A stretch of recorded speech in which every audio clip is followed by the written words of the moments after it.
এবার শীতের সবজির খবরাখবর জানতে চলে যাব জয়পুরহাটে। রয়েছেন হারুনুর রশিদ।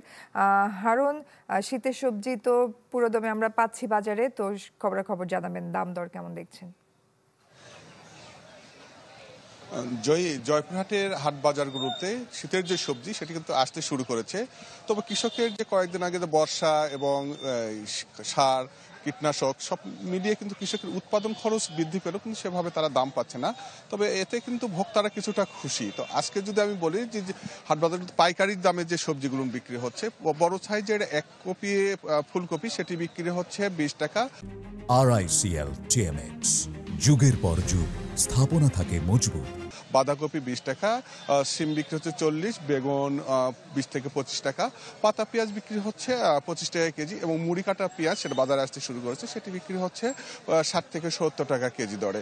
আর মিষ্টি কুমড়া বিক্রি হচ্ছে 10 টাকা, ছাঁচি লাউ যেটিকে বলে আমাদের স্থানীয় ভাষায়, সেটি বিক্রি হচ্ছে 15 থেকে 20 টাকা পিছে। আর এছাড়া কিন্তু পালং শাক সেটি 20 টাকা কেজি, ধনিয়া পাতা 20 টাকা কেজি, সবকিছুই কিন্তু প্রায় 30 টাকার মধ্যে কিন্তু পাইকারি বাজারের মধ্যেও বিক্রি হলেও কিন্তু খুচরা বাজারে কিন্তু সেটি গিয়ে দাঁড়িয়েছে প্রায় 20 থেকে আরো 30 টাকা বেশি দাম বিক্রি হচ্ছে। তো এ ব্যাপারে কিন্তু যে বাজার যে মনিটরিং যে প্রশাসনের পক্ষ থেকে করা হতো আগে, কিন্তু সেটি কিন্তু এই তদারকিটা না থাকার কারণে, তো এতে কিন্তু অনেকটাই বাজারে যে একটা সিন্ডিকেট করে যে খুচরা ব্যবসায়ীরা বিক্রি করেন, এই মূল্য বৃদ্ধি নাই, কিন্তু এটা কিন্তু অনেকটাই ভোক্তাদের পকেট কাটে।